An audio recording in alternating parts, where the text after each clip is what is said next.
এই মুখোশধারী মানুষগুলো হচ্ছে দুনিয়ার সবচেয়ে ভয়ানক ব্যাংক ডাকাত। তাদের ব্যাংক ডাকাতি করা যে মারাত্মক স্টাইল, ভাইরে ভাই, পুরো মাথা আউলে যাওয়ার মতো। তাই আজ আমি তোমাদের জন্য নিয়ে এলাম টপ রেটেড ব্যাংক ডাকাতির মুভি দ্য টাউনের এক্সপ্লেনেশন নিয়ে। সো আর প্যাচাল না বাড়িয়ে চলো শুরু করি আজকের এক্সপ্লেনেশন। মুভির শুরুতে আমরা দেখতে পাই এক পুলিশ গাড়ি থেকে নেমে ব্যাংকে টাকা নিয়ে যাচ্ছে এটা ডিপোজিট করতে। ঠিক সেই সময় একটু দূরে গাড়িতে বসে ডাকাতির প্ল্যান করছে কয়েকজন ডাকাত। এই দলে রয়েছে দুনিয়ার সবচেয়ে স্মার্ট ব্যাংক রবার ডাক, জেমস, গ্লোয়ানসি এবং এলডেন নামের চার বন্ধু। একদম সুযোগ বুঝে তারা চারজন ভয়ানক এক মাস্ক পরে ঢুকে পড়ে ব্যাংক ডাকাতির জন্য। এরপর সবাইকে M1 রাইফেল দেখিয়ে তারা হোস্টেস বানিয়ে শুরু করে তাদের ডাকাতি। তাদের মধ্যে একজন প্রথমে সবার মোবাইল ফোনগুলো নেয় আর একটা জারে সেইগুলোকে ভরে পানি ঢেলে দেয় যাতে কেউই পুলিশকে ফোন করতে না পারে। এরপর একজন এগিয়ে এসে ব্যাংক ম্যানেজার কেসিকে ভল্ট খুলতে বললে সে প্রচন্ড ভয় নিয়ে তা খুলতে থাকে। আসলে এমন অস্ত্রের সামনে পড়লে এছাড়া তাদের কিছুই করার থাকে না। ফাইনালি ভল্ট খোলা হলে তারা সবাই ইচ্ছা মতন সকল ডলার নেওয়া শুরু করে। অন্যদিকে বাকিরা ব্যস্ত থাকে সব এভিডেন্স ডিস্ট্রয় করতে। সেই মাফিক তারা সকল সিসিটিভি ক্যামেরার হার্ড ডিস্ক খুলে তা ওভেনে রেখে জ্বালিয়ে দেয় যাতে করে পুলিশের কাছে কোনো প্রমাণ না থাকে। বুঝতেই পারছো এরা কোনো সাধারণ ব্যাংক ডাকাত না। তবে সেই সময় সেখানে ঘটে এক কাহিনী। মাটিতে শুয়ে থাকা কেসি হেভি এক বুদ্ধি করে সেফ অ্যালার্ম বাজিয়ে দেয় আর এর ফলে পুলিশ স্টেশনে খবর চলে যায় এই ব্যাংক ডাকাতি। এখন এই আকাম কে করেছে সেটা জানার জন্য জেমস এই ব্যাংকের সিনিয়র ম্যানেজারকে ব্যাপক ধোলাই দেয়। এরপর তারা সেখানে অ্যালকোহল আর ব্লিচিং পাউডার দিয়ে পুরো ক্রাইম সিন ওয়াশ করে ফেলে যাতে পুলিশ এখানে কোনো ফিঙ্গারপ্রিন্ট বা ডিএনএ ট্রেস না পায়। ভাই রে ভাই, জাস্ট চিন্তা করো এই ডাকাতরা কি মারাত্মক প্রো লেভেলের ব্যাংক রবার। যাই হোক, তারা যখন বের হয়ে যাবে তখন একজনের মনে হয় যে এই ব্যাংক ম্যানেজার কেসি পরবর্তীতে বেশ ঝামেলা করতে পারে। তাই সে সিদ্ধান্ত নেয় তাকে তাদের সাথে নিয়ে গিয়ে একটা টপ লেভেলের ভয় দেখানোর জন্য। এছাড়াও পথে যদি পুলিশ তাদেরকে ধরে তাহলে এই কেসি হবে তাদের তুরুপের তাস।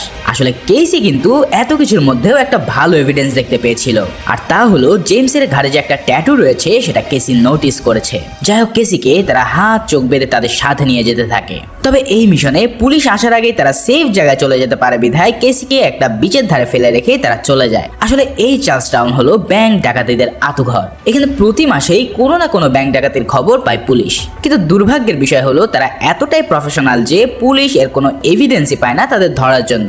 এখন এই ঘটনার পর FBI এজেন্ট অ্যাডাম ফ্রাউলিকে ইনভেস্টিগেশনের দায়িত্ব দেওয়া হয়। অ্যাডাম তার জীবনে এতটা ক্লিন রবারের কেস কখনোই দেখেনি। ব্যাংকের ভিতর থেকে কোনো ধরনের সিসিটিভি ফুটেজ কিংবা ডিএনএ প্রুফ পাওয়া যায় না, কারণ ডাকাতরা খুব চালাকের সাথে সমস্ত প্রমাণ মিটিয়ে দিয়েছিল। এছাড়াও তাদের গাড়ি যাওয়ার পথে তারা পুড়িয়ে গেছে, ফলে পুলিশের এখন আর কিছুই করার নেই। তোমরা কি দুনিয়ার সবচেয়ে মারাত্মক ব্যাংক ডাকাতির ওয়েব সিরিজ মানি হাইস্ট দেখতে চাও? 6 সিজনের এই সিরিজ এক কথায় আউট অফ ওয়ার্ল্ড। তাই যদি তোমাদের ভালো রেসপন্স পায় তাহলে পিকি ব্লাইন্ডার শেষ করেই নিয়ে আসবো এই সিরিজ। সো কমেন্টসে তোমাদের ইচ্ছার কথা জানাতে ভুলো না কিন্তু। যাই হোক, এদিকে এই কেসের প্রধান আই উইটনেস হিসেবে ডেকে পাঠানো হয় কেসিকে। তবে কেসি ইতিমধ্যে এতটাই শকে আছে যে তার হাত পা থরথর করে কাঁপছিল। এছাড়াও সে জানায় তাকে যখন ছেড়ে দেওয়া হয় তখন তারা বলেছে যে যদি FBI কাছে তাদের নামে কিছু বলা হয় তাহলে তারা তাকে রেপ করে হত্যা করবে। ওদিকে ডাকাতি করার পর ডাগ আর তার বন্ধুরা এক জায়গায় নিজেদের মধ্যে দেখা করে। জেমস জানায় কেসিকে হোস্টেস বানিয়ে নিয়ে যাওয়ার সময় সে কেসি ড্রাইভিং লাইসেন্স নিয়ে নিয়েছে, আর সেখান থেকে দেখা যায় কেসি এই চার্লস টাউনেরই তাদের থেকে মাত্র 4 ব্লক দূরে থাকে। এসব দেখে জেমস প্রস্তাব দেয় যে সে কেসির উপরে নজর রাখবে, আর যদি টের পায় কেসি পুলিশকে কিছু বলতে যাচ্ছে তাহলে সে কেসিকে মেরে ফেলবে। কিন্তু ডাগ আবার এই ধরনের খুন খারাপের পক্ষে না। তাই সে জেমসকে বলে যেহেতু তোমার উপর অলরেডি পুলিশের অনেকগুলো চার্জ আছে তাই কেসির উপরের নজরটা আমি রাখবো। যদি কিছু টের পায় তাহলে আমি তোমাকে জানাবো। জেমস ডাগের প্রস্তাবে রাজি হলে তারা সবাই মিলে এরপরে বেশ কিছু জায়গায় যায়। সেখানে তারা ওই সমস্ত মানুষদের লুট করা টাকার ভাগ দেয় যাদের কাছ থেকে তারা গাড়ি, বন্দুক এসব কিছু নিয়েছিল। এরপর তাদের টাকার একটা বড় অংশ ফার্গি নামের একজন ডনকে দেওয়া হয়, কারণ এই ফার্গি তাদেরকে এই সমস্ত ব্যাংক ডাকাতির জন্য রিক্রুট করে। অর্থাৎ ফার্গি হলো তাদের গ্যাংয়ের বস। এরপর বাকি টাকাগুলো তারা নিজেদের মধ্যে ভাগাভাগি করে নিয়ে তা ক্যাসিনো ও মেয়েদের উপরে উড়াতে থাকে। এই মুভিতে আমাদের প্রধান ক্যারেক্টার হলো ডাগ। নেশা পানি বলতে সে একমাত্র কোকেন ছাড়া কিছুই খায় না। এছাড়াও সে আগে প্রেম করতো জেমসেরই ছোট বোন ক্রিস্টির সাথে, তবে ব্যাপারটা অনেক দূরে গিয়েছে দেখে সে ইতিমধ্যে ব্রেকআপ করে নিয়েছে। এবার পরের দিন ডাগ বেরিয়ে পড়ে কেসিকে ট্রেস করার জন্য।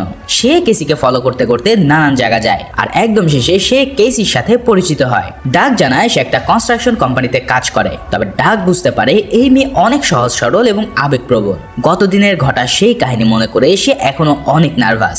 এখন ডাগের প্ল্যান হলো সে তার সাথে একটা ভালো সম্পর্ক করবে, যাতে সব সময় সে তাকে নজরদারিতে রাখতে পারে। ঠিক সেভাবেই ডাগ তার সাথে বেশ ফ্রি হয়ে যায় আর বন্ধু হিসেবে ভালো সময় পার করতে থাকে। তবে এক পর্যায়ে কেসি হঠাৎ ডাগকে জিজ্ঞেস করে যে ব্যাংক ডাকাতির ব্যাপারে তুমি কিছু জানো কিনা।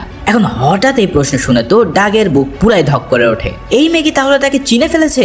কিন্তু ডাগ তার ভীতিটা চেহারায় ফুটিয়ে না তুলে ধীরে সুস্থে জবাব দেয়। পরের দিন ডাগ জেমসের সাথে দেখা করলে জেমস ডাগকে কেসির ব্যাপারে জিজ্ঞেস করে। সে তাকে কেসিকে ফলো করার কথা জানালেও কেসির সাথে যে তার অনেক গল্প হয়েছে সে ব্যাপারে কিছুই বলে না, তবে শুধু এটাই বলে যে তার মনে হয়েছে কেসি তাদের কাউকেই চিনতে পারেনি। অন্যদিকে এফবিআই এজেন্ট অ্যাডাম তার অ্যাসিস্ট্যান্ট ডাইনোকে নিয়ে চলে যায় চার্লস টাউনের এক গ্যাংস্টারের বাসায়। সেই লোকটা ফার্গির আন্ডারে কাজ করত, তাই তারপর সেই লোকটাকে তারা প্রচন্ড মারধর করে জানতে চায় ব্যাংক ডাকাতের ব্যাপারে তার কাছে কোনো ইনফরমেশন আছে কিনা। লোকটা জানায় সে কেবল এটাই জানে যে ডাকাতরা ডাকাতি করার সময় কোনো উপায়ে ব্যাংকের ভল্টের অ্যালার্ম সিস্টেম বন্ধ করে ফেলে। তখন অ্যাডাম ব্যাংকে গিয়ে খোঁজ খবর নিয়ে জানতে পারে যে ব্যাংকের যে মোশন সেন্সার আর অ্যালার্মগুলো ছিল সেগুলো বন্ধ করাটা একদম সহজ না। এই কাজটা কেবলমাত্র ভেরিকম নামের কোম্পানির লোকদের পক্ষেই সম্ভব, কারণ এই অ্যালার্ম সিস্টেমগুলো ভেরিকমই ডেভেলপ করেছে। এরপর আমরা আবারও কেসিকে ডাগের সাথে দেখতে পাই। ইতিমধ্যে ডাগের সাথে কেসি বেশ ক্লোজ হয়ে পড়েছে। ডাগ ও কেসির প্রতি কেমন যেন একটা অ্যাট্রাকশন ফিল করতে শুরু করেছে। যাই হোক, কথার ফাঁকে কেসি এবার ডাগকে জানায় যে সে কিছুদিন আগে একটা ব্যাংক ডাকাতির শিকার হয়েছে। ডাকাতদের কাউকে সে চিনতে পারেনি, কারণ তাদের সবাই মাস্ক পরেছিল। তবে এরপরে কেসি জানায় সেই ব্যাংক ডাকাতির সময় এমন একটা কিছু দেখেছে যেটা সে এফবিআই কে জানায়নি। সে জানায় ডাকাতদের একজনের ঘাড়ে সে একটা আইরিশ ট্যাটু দেখেছিল। এই কথা শুনে ডাগের হুঁশ তো পুরো উড়ে যায়। সে বুঝতে পারে কেসির কাছে এমন একটা তথ্য আছে যেটা দিয়ে তাদের পুরো গ্যাংকে ধরা সম্ভব। এরপর কেসি যখন ডাগকে জিজ্ঞেস করে সে এফবিআই কে এই ব্যাপারে ইনফর্ম করবে কিনা, তখন ডাগ চালাকির সাথে বলে যে হ্যাঁ, তুমি তাদেরকে একথা জানাতে পারো। এর ফলে তারা হয়তো লোকটাকে 2 দিনের মধ্যে ধরে ফেলবে, কিন্তু তারা তোমাকে আই উইটনেস হওয়ার জন্য কাস্টাডিতেও নিতে পারে। এই সব কথা শুনে কেসি এফবিআই কে এখনই কিছু না বলার ডিসিশন নেয়। এরপর ডাগ যখন কেসিকে তার বাড়িতে ড্রপ করে দিতে যায়, তখন কেসি ডাগকে জানায় যে একদল মাস্তান তাকে প্রতিদিনই অনেক বিরক্ত করে। তারা কেসির দিকে মদের বোতল পর্যন্ত ছুঁড়ে মেরেছিল। এই সব কথা শুনে ডাগের মাথায় তো পুরোই আগুন ধরে যায়। আসলে মেন কাহিনী হলো এই ব্যাটা এতদিনে কেসির প্রেমে পড়ে গিয়েছে। তাই ডাগ কেসির কাছ থেকে সেই লোকগুলোর ব্যাপারে বিস্তারিত জেনে নিয়ে জেমসকে গিয়ে বলে চল আজ একজনকে কেলিয়ে আসি। এই কথা শুনে তো জেমস এক লাফে রাজি হয়ে যায়, কারণ জেমস যে কোনো ধরনের ভায়োলেন্সের কথা শুনলে আর স্থির থাকতে পারে না। যাই হোক, এরপর ডাগ আর জেমস মাস্ক পরে কেসিকে টিস করা বখাটেদের লিডার অ্যালেক্সের বাড়িতে যায়। এরপর দরজা খুলে একদম মারাত্মক প্রফেশনালদের মতন তাদের উপরে চলতে থাকে জামাই আদর। ওই গ্যাংয়ের হাত ভেঙে তার মাথায় মদের বোতল ফাটিয়ে তাকে বেহুশ করা হয়। তবে টেম্পার বেশি হওয়ার কারণে জেমস ওই গ্যাংয়ের 2 পায়ে বন্দুকের শট নেয়, যেটা ডাগের অবশ্য একদমই পছন্দ হয় না, কারণ হুটহাট করে গুলি চালানো তার মোটেও পছন্দ নয়। পরের দিন কেসির সাথে আবারও তার দেখা হয়। এবার ডাগ কেসিকে তার জীবনের গল্প খুলে বলে যে কিভাবে তার মা তাকে 6 বছরে রেখেই চলে গিয়েছিল। এছাড়াও কেসি এটাও জানতে পারে যে ডাগ একসময় লোকাল আইস হকি ক্লাবের খুব ভালো একজন খেলোয়াড় ছিল, কিন্তু পরবর্তীতে ডাগ নানা ঝামেলার কারণে এই খেলা ছেড়ে দিতে বাধ্য হয়েছে। অন্যদিকে এফবিআই এজেন্ট অ্যাডাম তার কাজ ঠিকমতো করে যাচ্ছিল। এবার এই কেসে সে এমন একটা লিড পেয়ে যায় যেটা ডাকাতদের তার হাতের মুঠোয় নিয়ে আসবে। ভেরিকমের যেই কর্মীকে তারা খুঁজছিল তার ব্যাপারে সে জেনে যায়। এখন এই ব্যক্তি আর কেউই নয়, সে হলো ডাগের বন্ধু ডেজমন্ড এলডেন। তাই পুলিশ এবার এলডেনকে ফলো করা শুরু করে, আর এভাবে ডাকাতির সাথে জড়িত 4 জনের সবাইকেই তারা নজরদারির আওতায় নিয়ে আসে। প্রাইম সাসপেক্টদের পেয়ে যাওয়ার পর অ্যাডাম এবার তার পুরো টিমকে কাজে লাগিয়ে দেয়, কারণ শক্ত কোনো এভিডেন্স না পাওয়া পর্যন্ত তারা এই 4 জনের কিছুই করতে পারবে না। ডাগ আর কেসি যখন একটা ওপেন রেস্টুরেন্টে বসে কথা বলছিল, ঠিক সেই সময় মাঝপথে কেসি ফ্রেশ হওয়ার জন্য টেবিল থেকে উঠে যায়, আর ঠিক সেই সময়টাতেই ডাগের সামনে এসে হাজির হয় জেমস। এমন অবস্থায় জেমসকে দেখে ডাগ বেশ ঘাবড়ে যায়, কারণ একে তো জেমস জানে না যে তার কেসির সাথে প্রীতি আছে, আর তার উপরে জেমসের গলায় যে ট্যাটু আছে এটা যদি কেসি একবার দেখে ফেলে তাহলে সে জেনে যাবে যে এরাই হলো সেদিনকার ব্যাংক ডাকাত। তার মানে বুঝতেই পারছো কি মারাত্মক এক কাহিনীতে ডাক ফেসে যাচ্ছে। ইতিমধ্যে কেসিও এখানে উপস্থিত হলে জেমস তাদের এই রিলেশন দেখে বেশ চমকে যায়, কারণ সে ঘুণাক্ষরেও বুঝতে পারেনি যে তার বন্ধু তাকে না বলেই ভিকটিমের সাথে এত দূরে চলে আসবে। এদিকে ডাক বারবার তাকে উঠে যাওয়ার জন্য ইনডিরেক্টলি পিরাপিরি করতে থাকে। যাই হোক, শেষমেশ জেমস সেখান থেকে চলে যাওয়ার সময় ডাক তার ট্যাটুকে টেকনিক্যালি ঢেকে ফেলতে সক্ষম হয়, ফলে কেসি আর সেটা দেখতে পায় না। তবে কেসির সাথে দেখা করে আসার পর ডাক জেমসের সাথে দেখা করতে গেলে সে প্রচন্ড রেগে যায়, কেননা সে বুঝে গেছে যে তারা ইতিমধ্যে প্রেম প্রীতি শুরু করেছে, যেটা তাদের গ্যাংয়ের জন্য বিশাল এক হুমকি। তাই সে ডাককে বলে, ভাই এসব মাইয়ার ইমোশন থেকে ফোকাস সরিয়ে নেক্সট ডাকাতের মিশনে মন দে। আসলে মনে মনে ডাক কিন্তু আর কোনো নতুন মিশনে যেতে চায় না, কারণ সে চায় এই লাইফ থেকে বেরিয়ে কেসির সাথে সুন্দর একটা লাইফ লিড করতে। কিন্তু এই মুহূর্তে সে জেমসকে এটা বলতেও পারছে না। এখন জেমসের প্ল্যান হলো এবার তারা একটা টাকা ভর্তি ভ্যান ডাকাতি করবে, যেটা লোকাল ব্যাংকে টাকা পৌঁছানোর জন্য ব্যবহার করা হয়। ডাক বলে সে এখনো এই কাজের জন্য রেডি না, কিন্তু জেমস তার কোনো কথাই শুনতে চায় না এবং পরের শুক্রবারে তাকে রেডি থাকতে বলে। এদিকে ডাগ আর কেসি ইতিমধ্যে এতটাই ক্লোজ হয়ে পড়েছে যে কেসি রাতের বেলায় ডাগের বাসায় আসা শুরু করে, কিন্তু খুব দ্রুতই চলে আসে সেই দিন যেদিন ডাককে জেমস এবং তার বাকি দুই বন্ধুর সাথে আবারও ডাকাতি করতে যেতে হয়। তারা একটা গাড়িতে করে মুখে মাস্ক লাগিয়ে সেই ভ্যানের কাছে পৌঁছায়, যেটা থেকে তাদের টাকা লুট করার কথা। এই মাস্ক ছিল খুবই ভয়ানক আর বেশ ফানি, যা দেখলে যে কেউই ভয় পেয়ে যাবে। এবার ভ্যানের সামনে গাড়ি দাঁড় করিয়ে তারা ভ্যানের ড্রাইভার এবং গার্ডকে মারধর করে রাস্তায় ফেলে দেয়। এরপর জেমস টাকাগুলো ব্যাগে ভরতে শুরু করলে হঠাৎ গার্ড এসে ডাগের মাথায় পিস্তল তাক করলে মুহূর্তে তার উপরে গুলি চালিয়ে বসে জেমস। এরপর দ্রুতই তারা গাড়িতে উঠে পড়লে ডাগ তার উপরে প্রচন্ড খেপে যায়, কারণ এই মিশনে তাদের কোনো খুন খারাপি করার কথা ছিল না। কিন্তু জেমস তো আগে থেকেই ঘাটতারা, আর এর আগেও সে অনেককেই মার্ডার করেছে।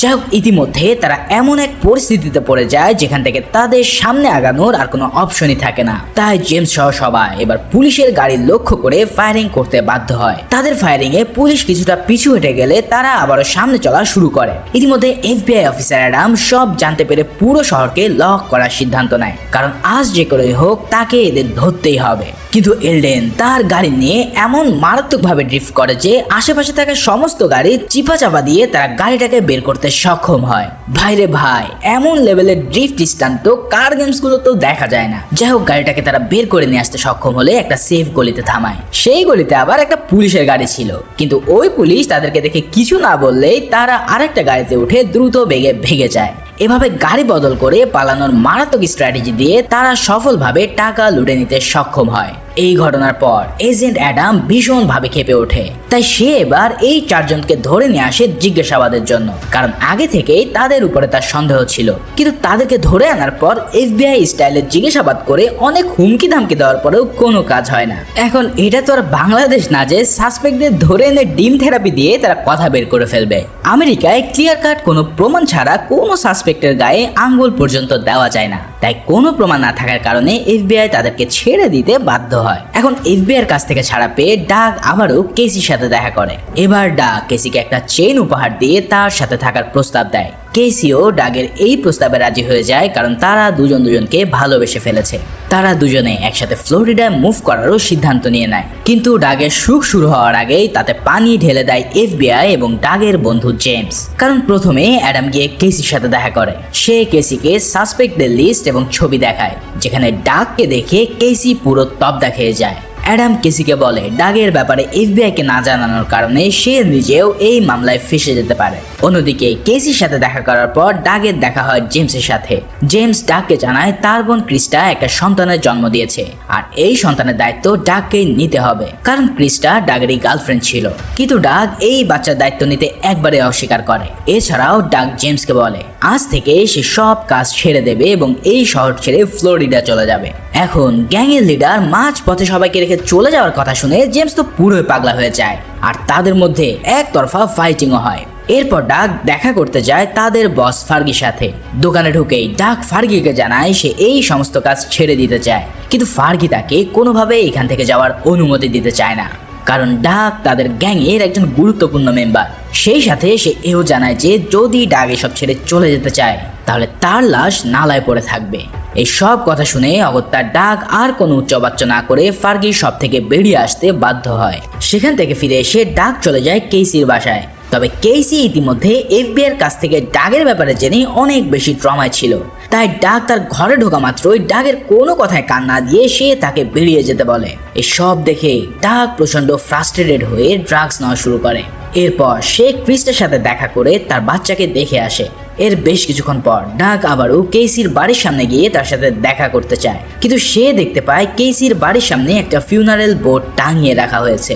ডাগ সেটা দেখে বুঝতে পারে এই কাজ করছে ফার্গি। এখন তার কথা মতো যদি সে কাজ না করে তাহলে সে ক্রিস্টিকে মেরে ফেলতে পারে। এই সব কথা চিন্তা করে ডাগ ফার্গিকে জানিয়ে দেয় যে সে ফার্গির মতোই কাজ করবে, কিন্তু শর্ত হলো যদি ফার্গি কেসির কোনো রকম ক্ষতি করে তাহলে সে ফার্গিকে ফার্গির দোকানের ভিতরে ঢুকেই মেরে ফেলবে। এদিকে ডাগ কেসিকে খুঁজতে খুঁজতে একটা গার্ডেনে পায়। ডাগ কেসির সাথে আবারও কথা বলতে চায়, কিন্তু কেসি এবারও রেসপন্ড করে না। তখন ডাগ তাকে বলে সে কেসিকে অনেক ভালোবাসে এবং সে তাকে হারাতে চায় না। এছাড়াও ডাগ কেসির কাছে তার সব সত্য কথা স্বীকার করে নেয়। ডাগ জানায় এই পর্যন্ত সে 6টা ডাকাতি করেছে, কিন্তু এর মধ্যে সে কখনোই কাউকে হত্যা করেনি। আসলে ছোটবেলা থেকে এই পাপের শহরে বড় হওয়ার কারণে সে এখানকার নিয়ম মানতে বাধ্য হয়েছিল। ডাগ কেসিকে বলে সে জীবনে শেষবারের মতন আরেকটা অপারেশন করতে যাচ্ছে আর যেটার পরে সে সমস্ত কিছু ছেড়ে দেবে। এরপর ফার্গি সবাইকে ডেকে পরের ডাকাতির ব্যাপারে ইনস্ট্রাকশন দেয়। দুদিন পরে কাছের একটা স্টেডিয়ামে বেসবল টুর্নামেন্ট হতে চলেছে। এই টুর্নামেন্ট উপলক্ষে স্টেডিয়ামে মোটা অঙ্কের প্রাইজ মানি সহ প্রচুর বেটিং এর টাকা থাকবে। যদি তারা সফলভাবে সেই টাকা লুট করতে পারে তাহলে প্রায় $3 মিলিয়ন তাদের হাতে আসবে। তাই এবার তাদের কাজ হবে এই স্টেডিয়াম থেকে টাকা লুট করা। অন্যদিকে অ্যাডাম এবার ডাগের এক্স গার্লফ্রেন্ড ক্রিস্টিকে ট্যাপ করে। একটা বারে ক্রিস্টি যখন ড্রিঙ্কস করছিল তখন অ্যাডাম সেখানে এসে তাকে ডাগের ব্যাপারে প্রশ্ন করতে থাকে, কিন্তু ক্রিস্টা তখনও ডাগের ব্যাপারে অ্যাডামকে কোনো ইনফরমেশন দেয় না। আর এরপরে সে সরাসরি চলে আসে ডাগের কাছে এবং তাকে জানায় সে তার স্ত্রী হতে চায়। কিন্তু ডাগ যখন তাকে জানায় সে অলরেডি আরেকজনকে ভালোবাসে তখন ক্রিস্টির মন একদমই ভেঙে যায়। ডাগের কাছ থেকে এভাবে ইনসাল্ট হওয়ার পর ক্রিস্টার মাথা ঠিক থাকে না, তাই রাস্তা দিয়ে ড্রাইভ করার সময় সে একটা অ্যাক্সিডেন্ট করে হসপিটালে চলে যায়। এবার হসপিটালে ভর্তি হওয়ার পর সেখানে তার সাথে এজেন্ট অ্যাডাম দেখা করতে আসে। অ্যাডাম ক্রিস্টাকে বলে আমি তোমাকে হেল্প করতে পারি, আর ডাগকে এখন আর প্রোটেক্ট করার দরকার নেই, কারণ সে কোনোদিনই তোমার কথা ভাবেনি। এই সব ইমোশনাল কথা শুনে ক্রিস্টাও গলে যায় আর সে নগদ পর্চি নিয়ে অ্যাডামকে জানিয়ে দেয় যে আজ তারা কোথায় ডাকাতি করতে যাচ্ছে।